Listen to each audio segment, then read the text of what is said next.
G'day folks, and welcome back to the channel for episode number 2 of my Albrecht's Chaos Ray Warlock playthrough.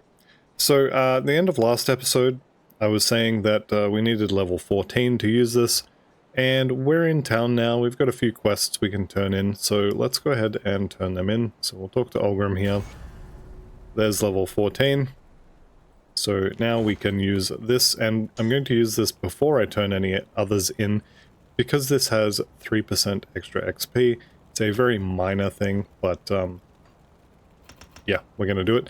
Also, I'm putting all the points into Destruction here until this is maxed out, and then we're going to start on the Arcanist. But for now, we're staying Occultist. There's Angrim deciding to join us, and we may as well talk to Bourbon here as well. Alright, and we have agreed to kill the Warden. Now, looking at my health bar here, this is a little bit not great at the moment. At lower levels, you kind of can go pretty close to like 100 per level. But once you start getting above level 20 or so, you're definitely going to want more than that. Inventory is under control. In terms of quests, we're basically just heading into the Burridge Village. So let's head that way. Now, before we do move on here, I do have to backtrack a little bit, because I didn't kill Barros or Hagra on the way through, so we're going to go kill them now.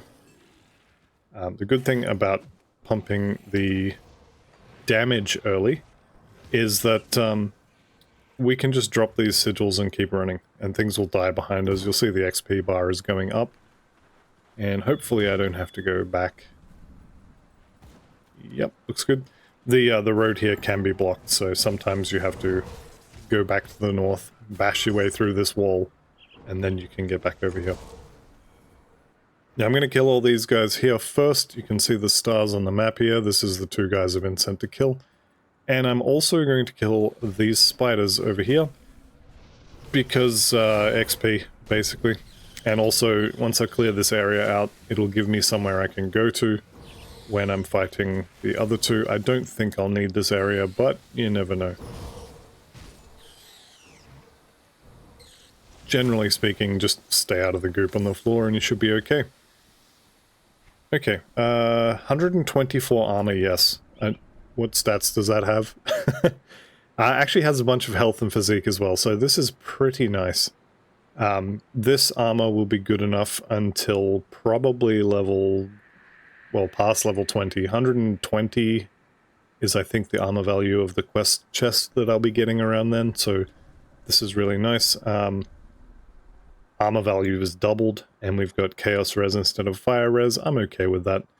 And this amulet is actually decent. I'll be keeping the Shambler's Heart because of the armor percentage, but this amulet is decent. So our health regeneration is up to 70 a second. Not amazing, certainly. If you were playing like a shaman or something, you would expect that to be decently higher. But it's okay. It'll do for now. Also, we're a couple of items short of what we could be having for regeneration.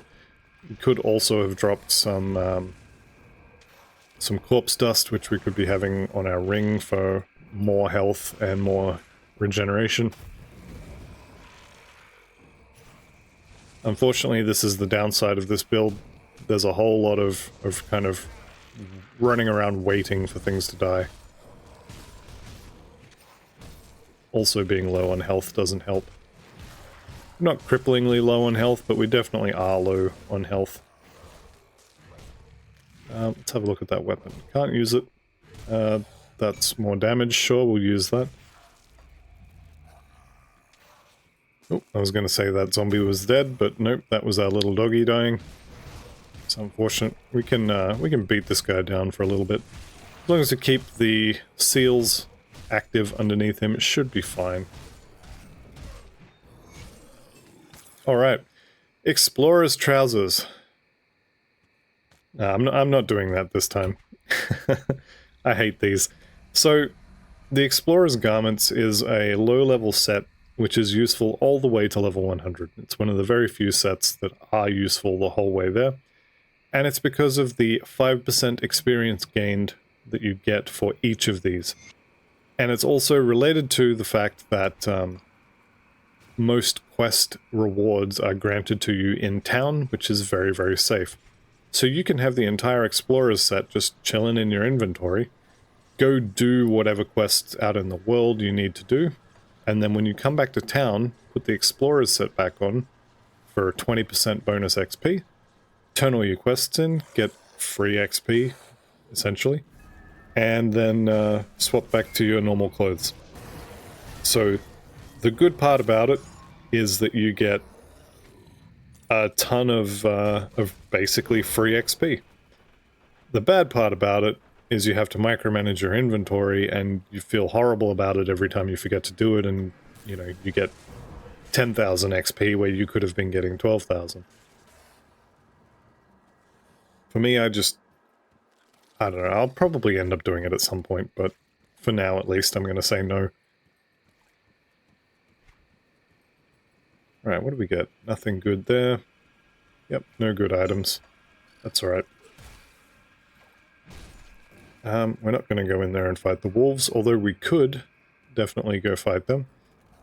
Instead, we're going to come here to the docks, and I can't really see if the chest is there just yet, because there's too many ethereals, but I don't think so. Oh no, there it is. So these chests, you're looking for weathered chests, but you just kind of have to learn which ones are going to have the fabric in it. This one is not.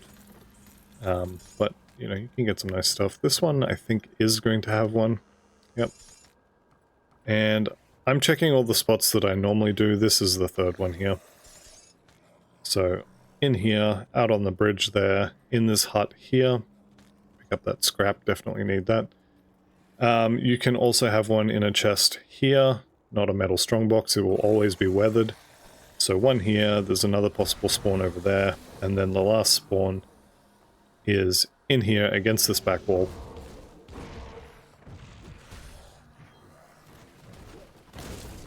Alright, pick up this XP, if I can get this soldier out of the way.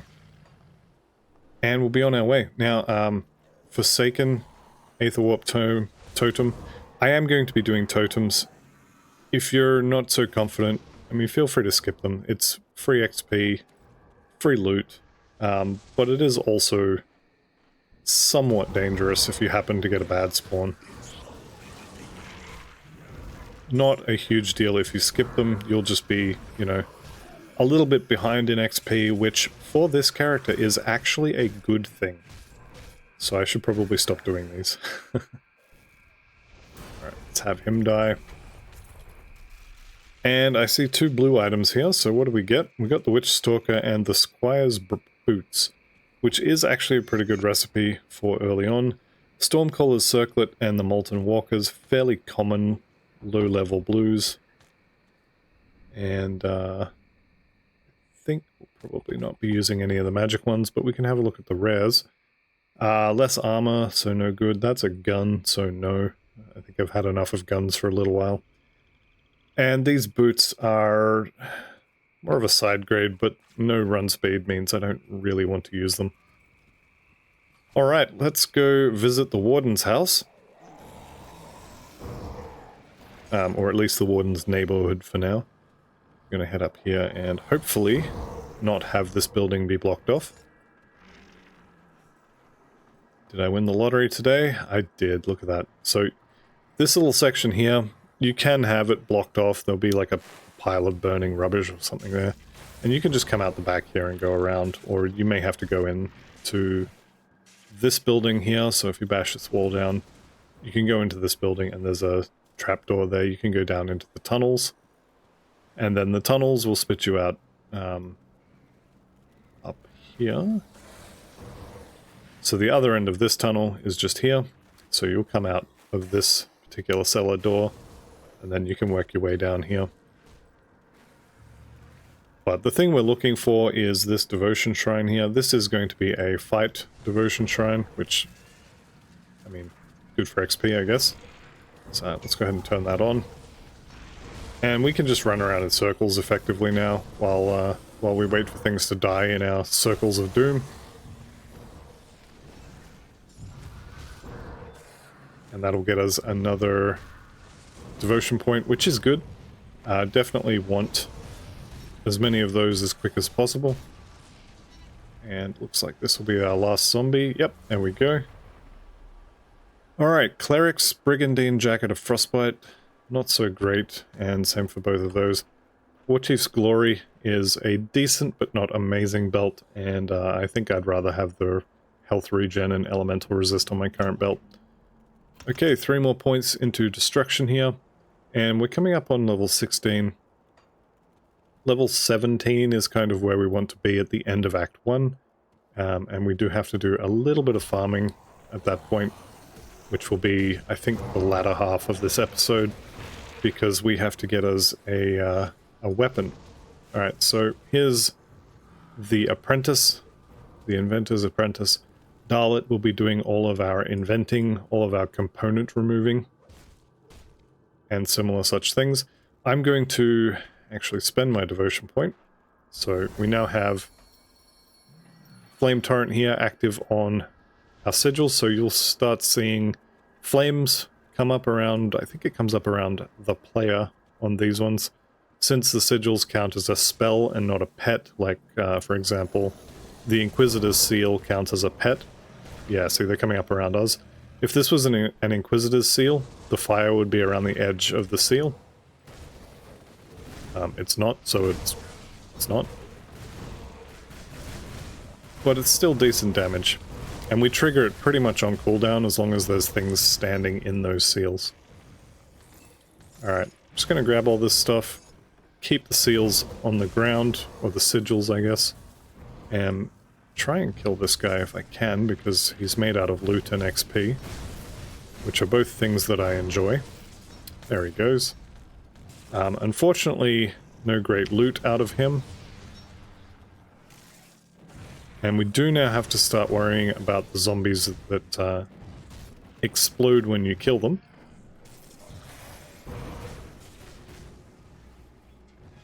But for now, let's head down into the Warden's basement, or his cellar. And I'm going to go back to town. Turn some quests in, that'll get me to level 16. And then we have a side area to clear, and hopefully I get lucky. So let's talk to Dalit here. Then Harmond will give me level 16, which is destruction maxed out, so we're now doing large amounts of chaos and fire, and okay amounts of vitality. And let's go ahead and sell all of this. Is this an upgrade for us? Kind of is, kind of doesn't matter, but I'll use it for now. These pants have a lot of armor, a huge chunk of health, and a small amount of resistance, so I'm going to use those. But the rest of this can go.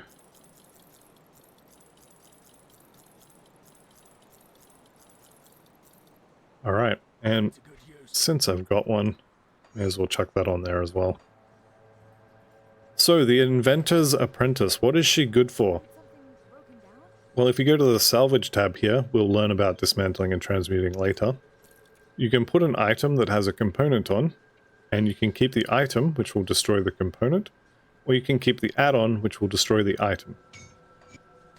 I'm going to keep the component, and actually that's going straight onto my new belt. And from now on, whenever you change an item, you come here, you talk to Dalit, and you take your old component off, which basically means you'll be destroying gear. So if you want to keep gear for a future character, if you're worried about this one dying and you happen to be playing hardcore, then don't do that. But a lot of these components are basically free, so up to you if you want to keep your components or if you want to keep the items you've used for future characters. Right. All of our points are spent, I believe. Yep, there we go. So now we are going to head back to an area we've already cleared, that being the Borich outskirts. And I'm going to go and clear that side area I was talking about, which is just over here. Now, you'll note here there's a little pathway that goes across the top of the sunken passage or the flooded passage, whatever it's called. We're going to come in here because there's some cultists to kill. Now, 16, 17, is kind of the in-between levels between the level 12 and the level 20 version of the weapon we're looking for. And we're basically looking for these guys with the glowy red hands. This is a very rare drop, so getting it on what's basically the first kill is insanely lucky. Also, these guys have white names, and they also don't have the glowy sticks. So I'm going to throw them their very own sigil and then ignore them. And I'm going to come in here. And we're killing just these guys with the yellow sticks. And we're hoping that they're going to drop a monster infrequent item called a Bloodsworn Scepter. Which, realistically, it's quite rare now. The 1.2 change to monster infrequent drops made random drop items actually quite difficult to get to drop, and this is one of them. So unfortunately, you will probably, like me, have to do this run several times. Now, while I was testing this build, I made, I think, 4 or 5 characters and got them up to this point and did this run. 10 runs each, and every single one of them had at least 1 drop, and on average they had 3. So if you're playing along, you should only have to do 3 to 4 runs to get 1 of the scepters, but like I said, the most runs, well, I did 10 runs on all of them, and they all had a scepter, so in theory, you should probably have one by the time you've cleared that area out 10 times. And also do note, you don't actually have to kill all of the monsters in here, just the ones who have the glowy red sticks. So all these guys with white names, you don't have to kill them. I know that's a little bit racist, but it is what it is. This is the other MI that they drop. We're not doing pets, unfortunately, so I don't care about that, but I will sell it. No glowy red sticks for me, unfortunately. That's alright, we've got a few here. You can kind of round these guys up and just kill them all with one spell sometimes. There's another Bloodsworn Codex, which is not really what I'm after. I think they're mostly dead now. One left. Nope. So, 2 swings, 2 misses. Actually, I want to keep XP to a minimum if I can, so I'm not going to go out of my way to kill extras. But hey, we're making a little bit of money, which will be good for us at the end of Act 1. Now, I could swap this helmet over. It does have more armor, but it also would be losing 20 Aether resistance. So for now, I want to keep Milton's Cask. 100%, the reason for it is that 20% Aether resistance there. You might only have 17, 18, something like that. But you do want to hang on to it, because the Act boss does Aether damage. He also does bleeding damage, which mine happens to have, yours probably won't. But you will have a Milton's Hat if you kill Milton, because he now drops it every time you kill him. So, I shouldn't have cast that, because like I said, we're trying to keep XP to a minimum at this point.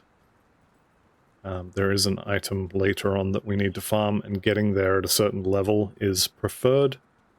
So if you're playing along, just try not to get unnecessary XP if you can.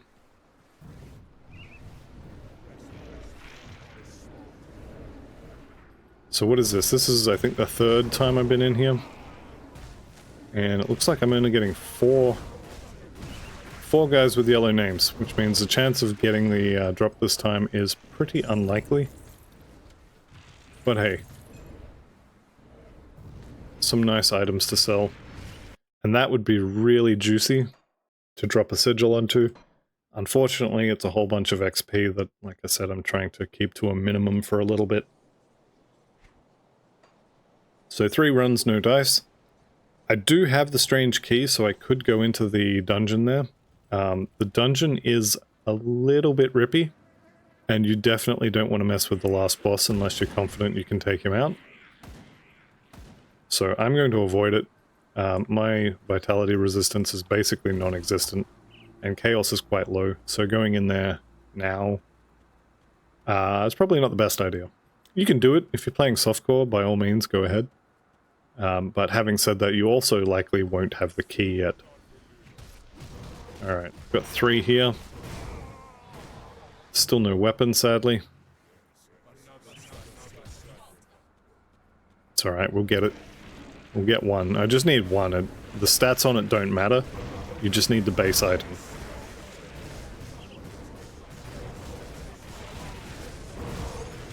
Okay. Not looking good.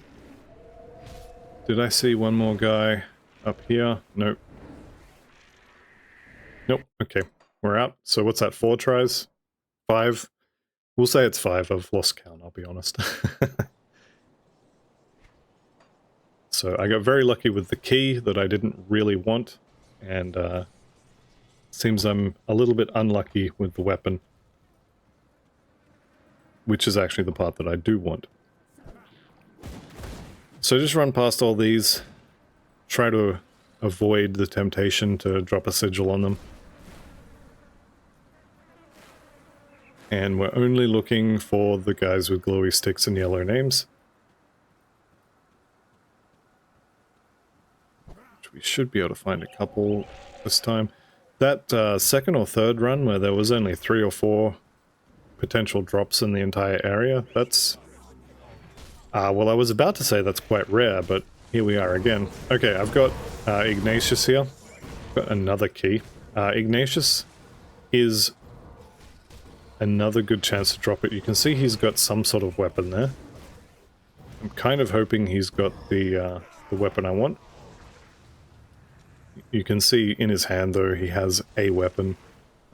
So we'll just have to wait and see what he actually drops. There we go. Bloodsworn Sceptre. It's glacial, which is going to be the cold and frostburn stuff you see there. It's of the void, which is going to be the chaos damage, I think. Yeah, it is. Because that number's too high for a level 12. I don't care about any of that. Elemental resist, hooray. Don't care. All I want is the bottom 2 lines and the skill points, I guess. So, +2 to Soleil's Witchfire, which we don't have yet, and +2 to Destruction. And more importantly, most importantly, a large amount of flat chaos damage added onto Sigil of Consumption, and 100% of the fire damage is converted to chaos. So now, our Sigil, it says it does fire damage, but if you come to tab number 2 here, Sigil of Consumption, it's all vitality and chaos, and it's mostly chaos. So that's the conversion you're looking for in Act 1. And now we can get back to it. So that was, what, 5 runs? Maybe 6? We'll say it was 6. You can generally expect... Hang on. I want that extra key. So I'm going to unlock this and immediately leave, because this place can be a death trap. So what do we got? Monsters deal... flat 16 extra physical damage with every attack. No thank you. And I should be able to pick up this other key now.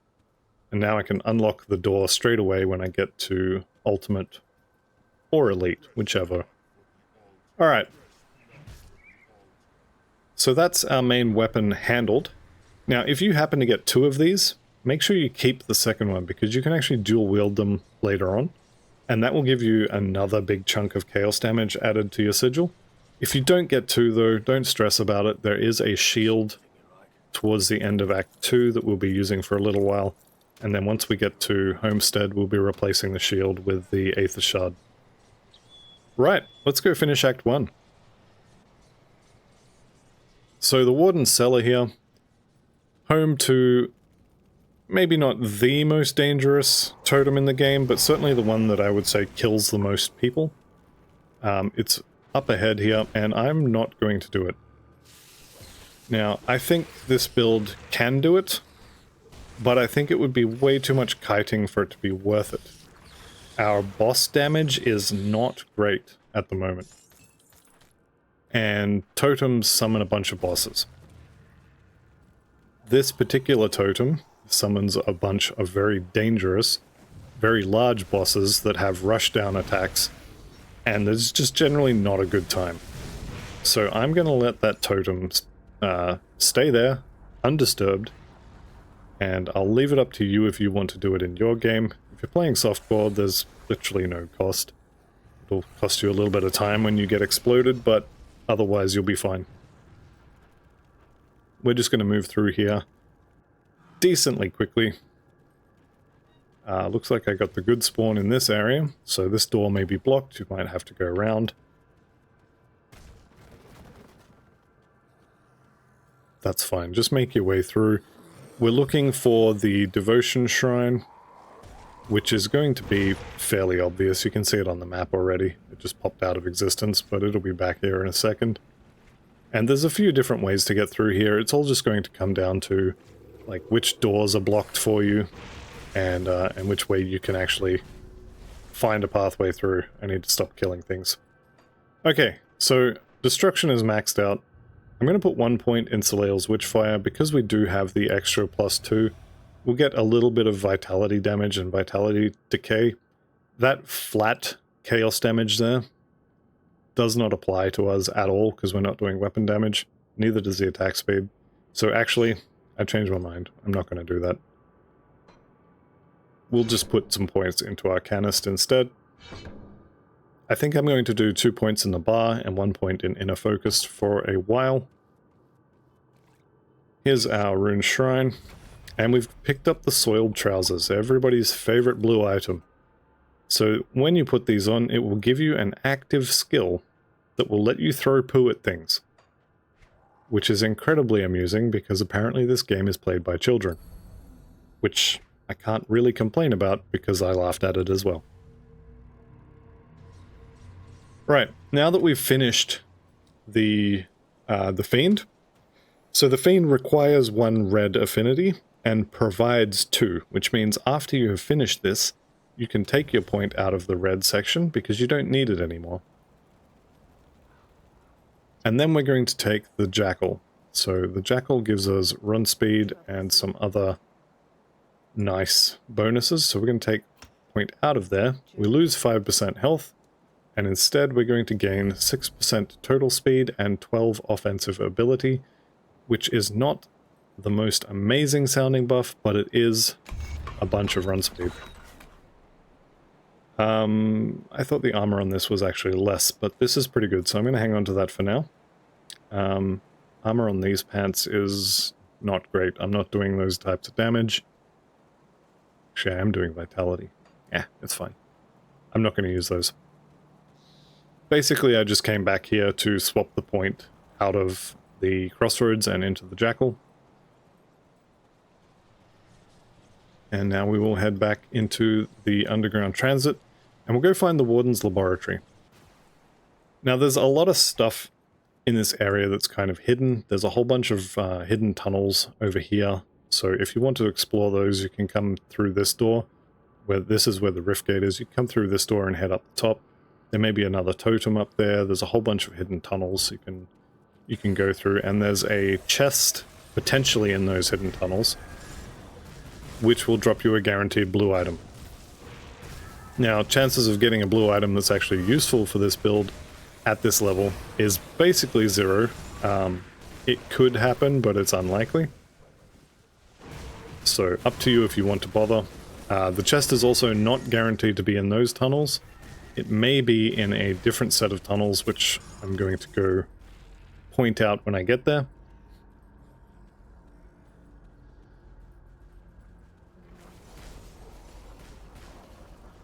Do make sure to kill these guys though. The Rift Scourges do drop a component that we'll need a couple of.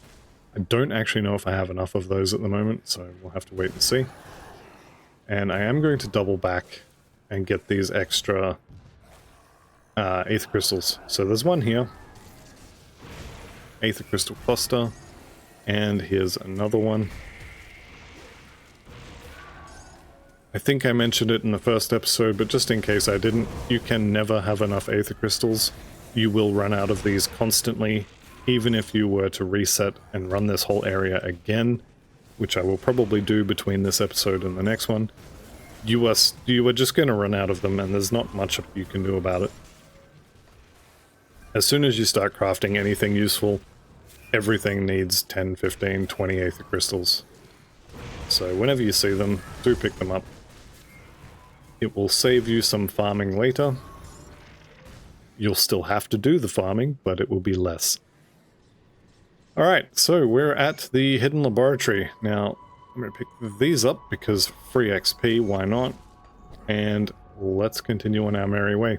Now I'm level 17, that's high enough to kill Krieg, so I'm not terribly fussed about all of these zombies through this area. You can kill them. The world is not going to end if you get to the Pine Barrens at level, 27 versus level 32. It's not going to be the end of the world. But the lower level you are when you get there, the easier it's going to be to farm the amulet. And I want specifically the +1 to Arcanist amulet, and I want to have the Of the Grove suffix on mine. This is absolutely not required, but it's something that I like to do because of the free healing that it gives. And it's an amulet that's going to last all the way to level 100, so why not get some nice stuff on it? That's the second pair of Molten Walkers I've picked up. Does have move speed, more stuff than the boots I'm currently wearing, so I will wear it. Does kind of make it hard to see what you're standing in, but can be good. Alright, I did say I would show you the tunnels, so let's go have a look at the tunnels. Now, the tunnels can be found by heading into the abandoned storerooms here, and in this first room, if you have a look at the map, you'll find a little pointy outy bit right here. That is one of the entrances into the ominous lair. Now in here you're going to find a whole bunch of spiders, and you may also find an exalted chest, or what is sometimes referred to as a one-shot chest. You'll also apparently find Broodmother making a cameo from Dota. Unfortunately, just as squishy here as she is in that other game. Without a map, you kind of just have to walk around. I like to just follow one wall, and like I said, potentially there is a one-shot chest in here. It doesn't look like I'm going to be getting it this time, but maybe, nah. And then you come out here. So this is the other side of the abandoned storerooms. And there can sometimes be a totem here. So we went in here, sort of around this way, and in here.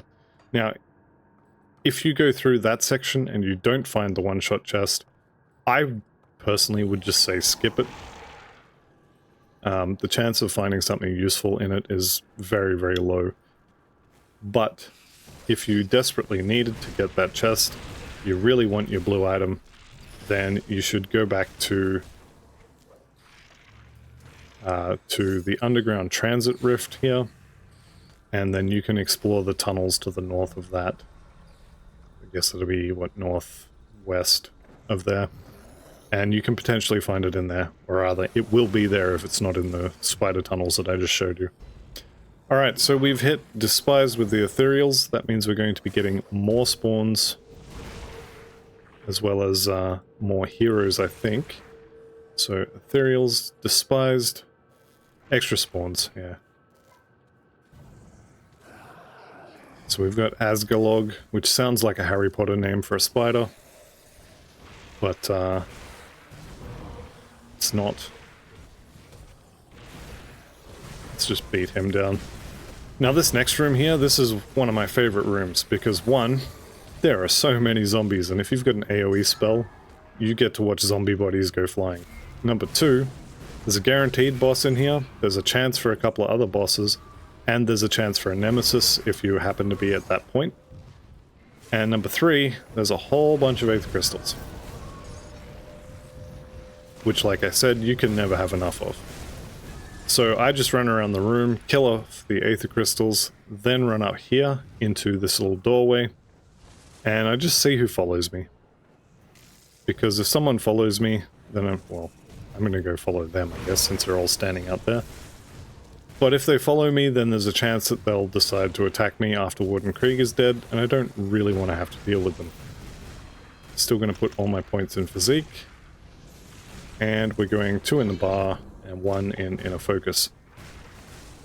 when I'm spending points like this, I am watching my health bar, so just be aware the game doesn't pause when you do that. Can be a little dangerous. Okay. So we're starting to get some spirit online. We've got basically our main spell. I think next level I might put more points into Sigil of Consumption. That's just going to give us vitality damage, which is good, but we are scaling chaos mostly. The other good thing about this is... Nope, not this one. I was going to say it converts some of the damage on our devotion, but actually it doesn't. Alright, Warden Krieg.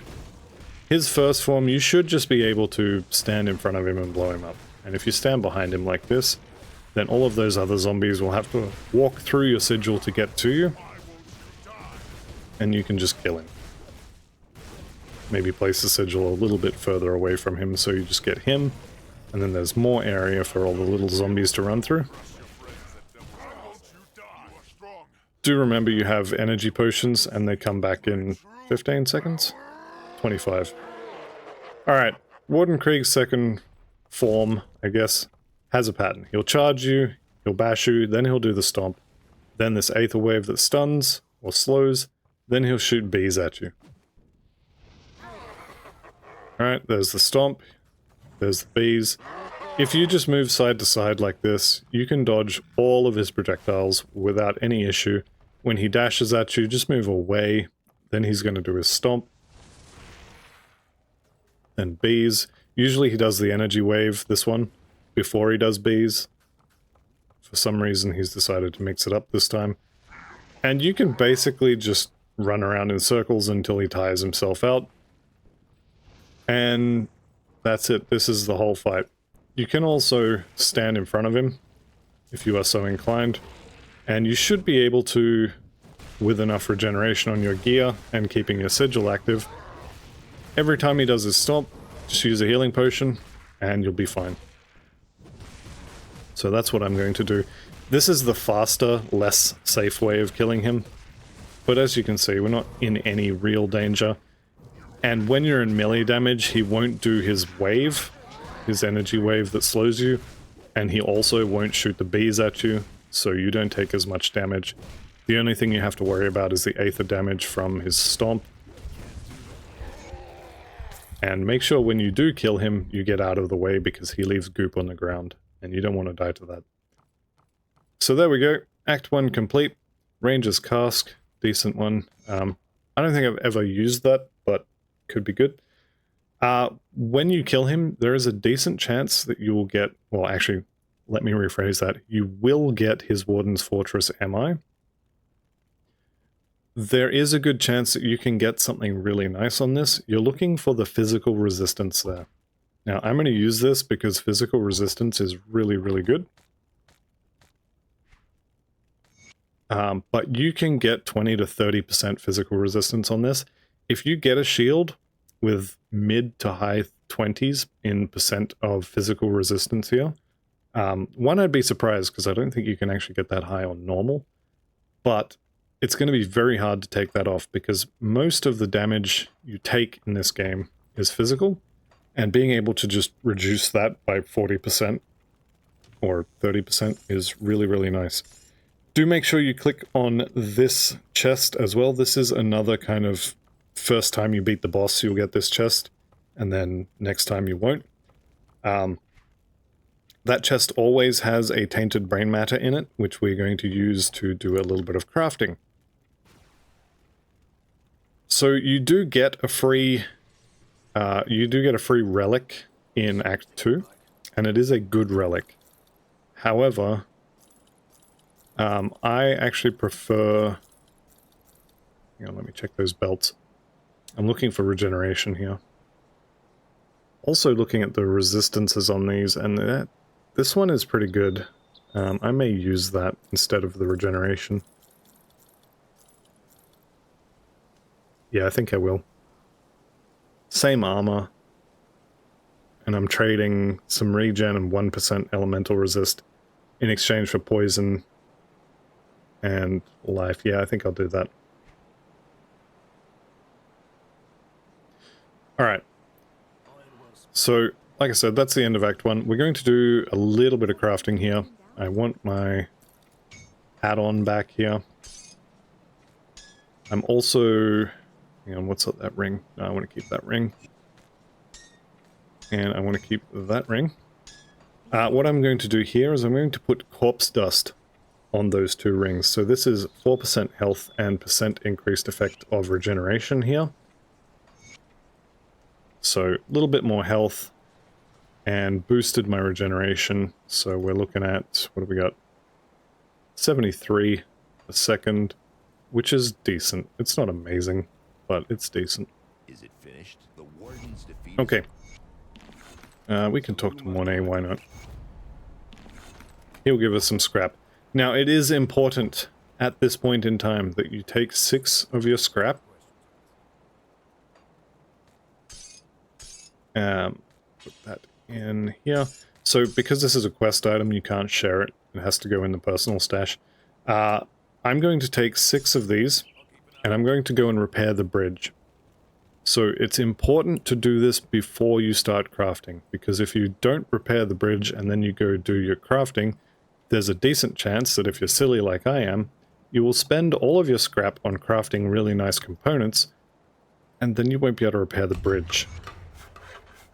So I always repair the bridge first, and then we go look at crafting components. So to do your crafting, you come up here to Angrim, the Forge Master, and we're going to go to the last tab, Accessories and Consumables. If you don't have a ribbon of some description, you can craft probably the Ranger's ribbon, but if you happen to be level 22, you can craft this Ranger's badge instead. It's basically the same thing, just bigger numbers. Or you can craft the enchanted metal if you prefer. You'll probably get a yellow, you might get a green one. Just whatever you prefer. Just make one of these if you don't have one, or go and buy one. Okay, components. Now, the important things we want here. We want 1 anti-venom salve, so you can search here.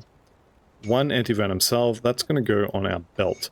Now, anti-venom salve provides a little bit of regen, which is nice. Some poison and acid resist, which we definitely want, so that's actually capped poison and acid. And the important part, well, I guess the poison resist is also important, but the 24 armor there. So that plus 24, because it's on a belt, and your belt does not show up here on this list, any source of armor that doesn't come from this list applies to all of this. So I've got 16 plus 24, I've got 40 armor on this belt. So if you have a look at, for example, my helmet there, the armor rating on my helmet is 126. So if I take this off, now it's 83, so I'm getting a little bit of percentage from somewhere as well. I think from this, oh, it's from the amulet, yeah. So if I take that off, we've now got 118 on the helmet. I would expect that if I took this off, I would have, what, 78?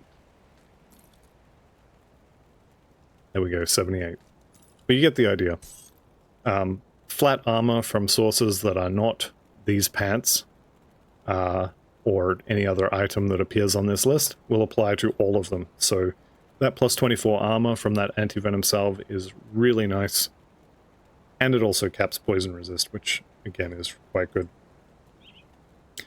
The next one you want to do is you want to type in SIL, and then you want ideally to be able to make 2 resilient platings and turn those into 2 silk swatches.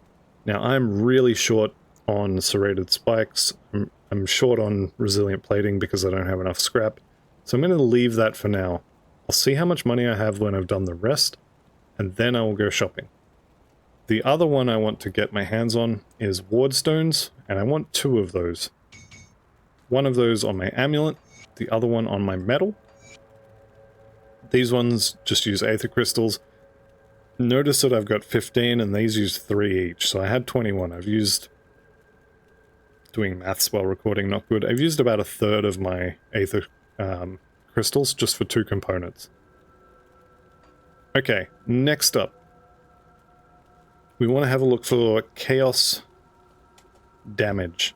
Now, void-touched ammo, we don't have a gun, we're not using a caster offhand, so we can't use this one. What about rift stones? Melee weapons, shields, and caster offhands. We are using a melee weapon, and we do have a shield. So we absolutely could use this one. What are we short on? We're short on Roiling Blood. So let's just check if that's craftable. It is, but we don't have enough consecrated wrappings. So I'm going to leave that one as well. Actually, I'm going to make one, since that's what I can make. Can't use it till 20. That's fine. We'll be there in not too long. The other thing I want to make is a scaled hide. Now, generally speaking, I am only going to use one of these. You could use two. It's up to you. When you use these, make sure you put them in your chest, because it does add plus 35 armor. And you want that on your chest because your chest is the place that is most likely to get hit. Now that 35 armor only applies to your chest, it doesn't apply to everything else. So you want the big number on your chest, your second big number on your legs, and after that it kind of doesn't matter. Okay. Now, like I said, I want 2 silk swatches here, so I need to go get 2 serrated spikes, and I'll also need 3 scrap, so let's go shopping. Alright, there's one of my scrap. Unfortunately, old mate here doesn't have any serrated spikes, so we'll check the other shop. There's 2 scrap and 1 serrated spike. Now, keep an eye on my money because these are expensive. 2,000 for a serrated spike, and I think scrap is 800. So this will add up quickly. Also, you need iron bits for actually crafting it. So the reason why I want 2 silk swatches, which I'll go through just here while I'm busy resetting the merchants, which you can do by teleporting away, counting to something like 10 seconds. I don't think it's an exact science, but just go somewhere else through a rift gate, count to 10, maybe blab a bit on your video that you're recording, and then come back, and their inventories will have been reset. So there we go, I've got my 2 spikes. I've got my 3 scrap. Let's go make some silk swatches. Once again, you want to search for SIL. You need 2 resilient platings, which you can then turn into 2 silk swatches. They go on your pants and your shoulder, and these are going to provide piercing and bleeding resistance. Now, bleeding is going to be pretty much capped because of the ward stones as well, but piercing is the one you want to be looking at for Act 2. Everybody who has a gun, everybody who has a crossbow, everybody who has a bow, they all do piercing damage, and there's going to be a lot of them in Act 2. So try and get some piercing resist if you can. And then there's just one more thing left to do. Now, we are doing mostly chaos with a little bit of vitality. But equilibrium here is good for any type of damage, so movement speed, good for everybody. Elemental resist, good for everybody, although we're already well above the cap. And that tranquility proc is also good for pretty much everybody. The other one you can do, if you're doing physical or fire, you can make calamity. I like equilibrium. It will use the tainted brain matter that you got from Warden Krieg's chest.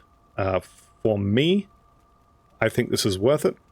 If you would prefer to wait, there is, like I said, a free relic coming in Act 2. And speaking of Act 2, that's going to be coming up at the start of the next video, so that's going to be the end of this one for now. Thank you all very much for watching. I'll see you in the next one, and goodbye for now.